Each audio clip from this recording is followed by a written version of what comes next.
রুক্ষ শুষ্ক চুল রেশমের মতো নরম হবে, জেল্লা দেখে তাক লাগবে।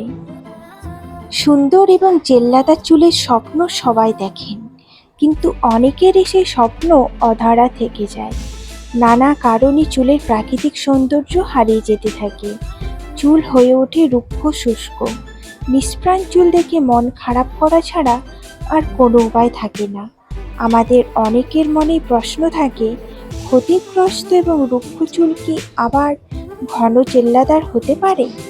হ্যাঁ, তা সম্ভব। পার্লারে গিয়ে টাকা খরচ না করে বাড়িতে বসেই চুল এভাবে করুন চকচকে ঝলমলে রেশমের মতো নরম। হ্যাঁ গাইস, আমি অম্বা চলে এসেছি নতুন একটি হেয়ার ট্রিটমেন্ট নিয়ে। আর যারা যারা আমার চ্যানেলে নতুন তারা প্লিজ আমার চ্যানেলটিকে সাবস্ক্রাইব করে কন্টিনিউ দেখতে থাকুন। ফার্স্ট আমি এখানে নিয়ে নিচ্ছি 1 বাটি নারকেল কোড়া। এরপর নারকেল কোড়া আপনারা একটি মিক্সারে অল্প জল দিয়ে পেস্ট করে নেবেন এবং একটি ছাঁকনির সাহায্যে এভাবে নারকেল দুধ বের করে নেবেন। নারকেল দুধ চুলের জন্য খুবই উপকারী, হেয়ার কন্ডিশনার রূপে কাজ করে। আপনারা দেখতেই পাচ্ছেন খুব সুন্দরভাবে নারকেল দুধ একদম রেডি হয়ে গেছে। এরপরে নিয়ে নিচ্ছি 1 বাটি চালের গুঁড়ো। এখানে আপনারা ভাতও কিন্তু ইউজ করতে পারেন। এরপরে নিয়ে নিচ্ছি 1 বাটি চালের গুঁড়ো। গ্যাসের উপরে একটি পাত্র বসিয়ে চালের গুঁড়ো এবং অল্প জল দিয়ে ফুটিয়ে নিতে হবে। এখানে 1 মিনিটের মতো আপনারা ফুটিয়ে নেবেন। গ্যাসটিকে একদম লো ফ্লেমে রাখতে হবে, খেয়াল রাখতে হবে যেন না তলায় লেগে যায়। এরপরে ঠান্ডা হয়ে গেলে একটি পাত্রের ওপরে আমি এখানে ঢেলে দিচ্ছি। আপনারা এখানে ভাতও ইউজ করতে পারেন। ভাতগুলো ভালোভাবে চটকে নিয়ে একটি ছাঁকনির সাহায্যে ছেঁকে নেবেন। চালের গুঁড়ো অথবা ভাত চুল সিল্কি করার জন্য একেবারে পারফেক্ট এবং চুলকে ভেতর থেকে প্রোটিন যোগাতে সাহায্য করে। এরপরে এর মধ্যে দিয়ে দিচ্ছি নারকেল দুধ।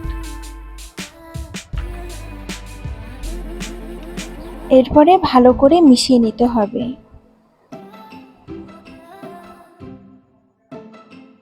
এরপরে অ্যাড করব টক দই।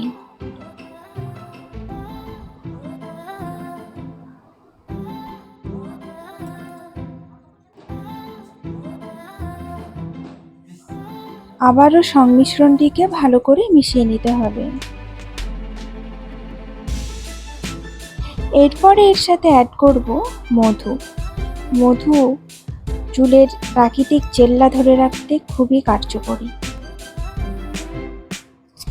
এরপরে এর সাথে অ্যাড করব অ্যালোভেরা জেল। আপনারা এখানে গাছের অ্যালোভেরাও কিন্তু ইউজ করতে পারেন।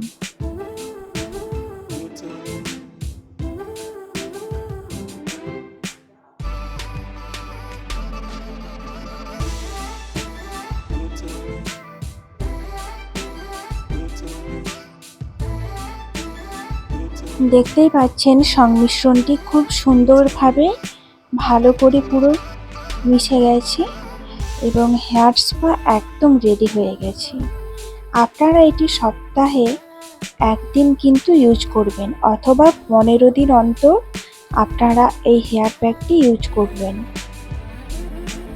আর যেদিন কিন্তু হেয়ারের উপর অ্যাপ্লাই করবেন তার আগের দিন অবশ্যই শ্যাম্পু দিয়ে ভালো করে পরিষ্কার করে নেবেন।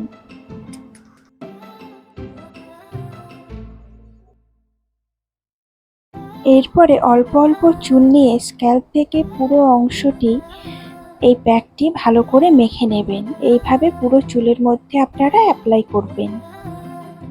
পুরো চুলের মধ্যে অ্যাপ্লাই করার পরে আপনারা 1 ঘন্টা এভাবে রেখে দিন। এরপরে আপনারা যেই শ্যাম্পু ইউজ করেন সেই শ্যাম্পু দিয়ে ভালো করে ধুয়ে নেবেন। এরপরে আপনারা চুলের উপরে কন্ডিশনার ইউজ করবেন। 1 থেকে 2 মিনিট রাখার পরে ভালো করে জল দিয়ে পরিষ্কার করে নেবেন। এরপরে আপনারা নিজেরাই চুলের মধ্যে চেঞ্জ লক্ষ্য করতে পারবেন যে আগে কেমন ছিল, তারপরে চুল কেমন হয়ে গেছে। যদি আমার এই টিপসটি আপনাদের ভালো লেগে থাকে তাহলে প্লিজ লাইক, কমেন্ট এবং শেয়ার করবেন, তার সাথে অবশ্যই সাবস্ক্রাইব করবেন। তো আজকের মতো এই পর্যন্ত, আবার হাজির হব নতুন একটি ভিডিও নিয়ে। সবাই ভালো থাকবেন, সুস্থ থাকবেন।